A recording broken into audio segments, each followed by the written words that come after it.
Yan po mga narinig nyo sa araw na ito ay siyang dapat na marinig po ninyo sa isang pagdinig ng Blue Ribbon Committee na ang representasyong ito ay matagal na pong itinalaga ang kanyang kakayahan na siya ang manguna na matukoy po natin ang mga taong nasa likod ng napakamalaganap at napakamalaking nakawan sa salapi ng bayan na ganap po sa kasaysayan ng ating republika.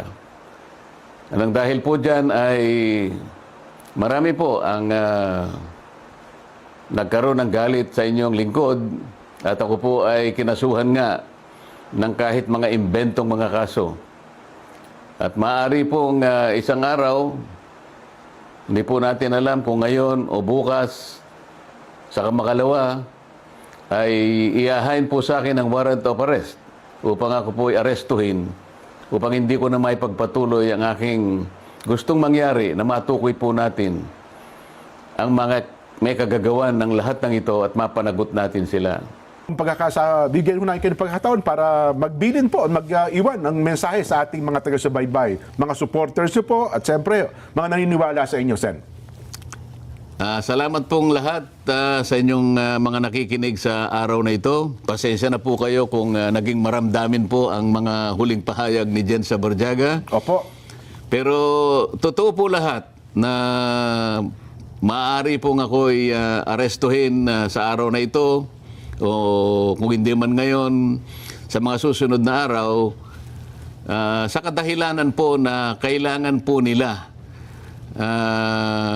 na magkaroon po ng katiyakan na yun pong pag-iimbestiga, yung pagsisiyasat doon sa napakalaking nakawan na nangyari sa kasaysayan ng ating bansa ay tuluyan ng malimutan.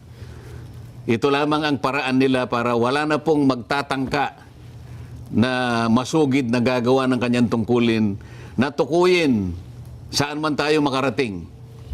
Tukuyin ang lahat ng mga taong nasa likod ng napakalaking nakawan na ito sapagkat sila po ay nakagawa hindi lamang ng kataksilan sa bansa, kung hindi napakalaking kasalanan po sa inyo.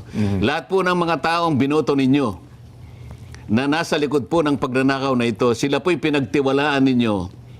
Inakala po ninyo na silang gagawa ng mabuti para sa inyo sapagkat yun naman ang inaasahan ninyo na magiging kapalit ng pagtitiwala sa inyo, sa kanila. Ngunit, sa halip po ng pagtitiwalang yon ay ninakawan po kayo. Harap-harapan po, kagaya ng sinasabi namin. Yan po ang kanilang gustong iwasan ngayon. Yung makilala sila ng lubusan at tuluyan. Kaya lahat po ay gagawin nila. Huwag po kayong mawawala ng loob. Alam ko po na ito'y pansamantala lang. Alam ko pong hindi magpapabaya ang Panginoon Diyos. Siya po ang gagawa ng paraan upang malutas po natin ang problemang inaharap ng ating bansa. Pansamantala, dyan lang po kayo.